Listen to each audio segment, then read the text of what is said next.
Hello అందరికీ welcome back to our channel. హెల్దీగా అప్పటికప్పుడే ఏదైనా తినాలనిపిస్తే ఈ లడ్డూలను అయితే ప్రిపేర్ చేసుకోండి. చాలా బాగుంటుంది. ఒంట్లో నీరసం ఉన్నా తగ్గిపోతుందండి. ఎలాంటి రోగాలకైనా ఇది రోజుకొకటి తింటే సరిపోతుంది. చాలా హెల్దీగా ఎలాంటి ఏజ్ వారైనా దీన్నైతే తినొచ్చు.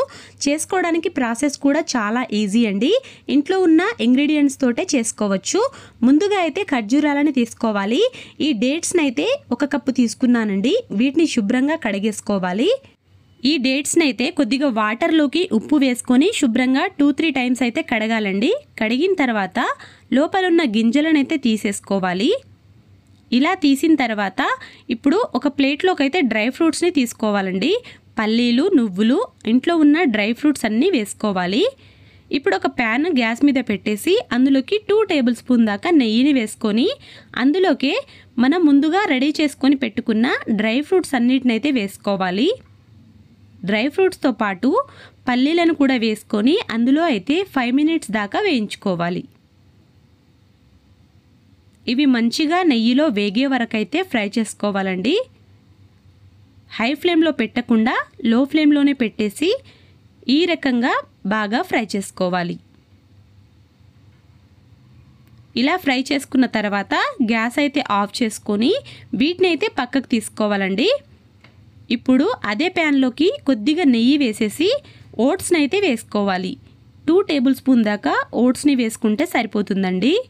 హెల్దీ లడ్డులను ప్రిపేర్ చేస్తున్నాం కాబట్టి ఓట్స్ తీసుకుంటే చాలా బాగుంటుందండి. 2 టేబుల్ స్పూన్ దాకా తీసుకున్న తర్వాత వీటిని 1 మినిట్ దాకా ఈ రకంగా రోస్ట్ చేసుకోవాలి. తర్వాత మిక్సీ జార్లోకి అన్ని డ్రై ఫ్రూట్స్ని, ఓట్స్ని వేసుకోవాలండి. ఇలా వేసిన తర్వాత దీన్ని మిక్సీ పట్టుకోవాలి. మెత్తగా అయినా పట్టొచ్చు, లేకుంటే కొద్దిగా బరకగా పట్టుకుంటే సరిపోతుంది. మిక్సీ పట్టిన డ్రై ఫ్రూట్స్ పొడిని అయితే తీసేసి పక్కన పెట్టేసి ఇప్పుడు అదే మిక్సీ జార్లోకి డేట్స్ వేసుకోవాలండి. ఆ ఎండు ఖర్జూరాలను వేసుకొని మిక్సీ పట్టేసి మెత్తగా చేసుకోవాలి. ఇప్పుడు రెండింటిని కలుపుకోవాలండి. ఒక ప్లేట్లోకి మొత్తం తీసుకొని ఈ డేట్స్ని, డ్రై ఫ్రూట్స్ పొడిని మొత్తం అయితే కలిపేసుకోవాలి. నేను వీడియోలో చూపిస్తున్న విధంగా ఈ రకంగా పొడి పొడిగా మొత్తం అయితే బాగా కలిసేటట్టు కలుపుకోవాలి. ఇలా మొత్తం కలిపిన తర్వాత లడ్డూల్లా చుట్టుకోవడం అండి. ఇందులో కావాలంటే కొద్దిగా నెయ్యి కూడా వేడి నెయ్యిని కొద్దిగా వేసుకొని లడ్డూల్లా చుట్టుకోవడమే అండి. నెయ్యి లేకుంటే ఈ రకంగానే మనం డైరెక్ట్గా లడ్డూల్లా చుట్టుకోవచ్చు. ఎండు ఖర్జూర పొడిని వేసాం కాబట్టి చాలా బాగుంటుంది.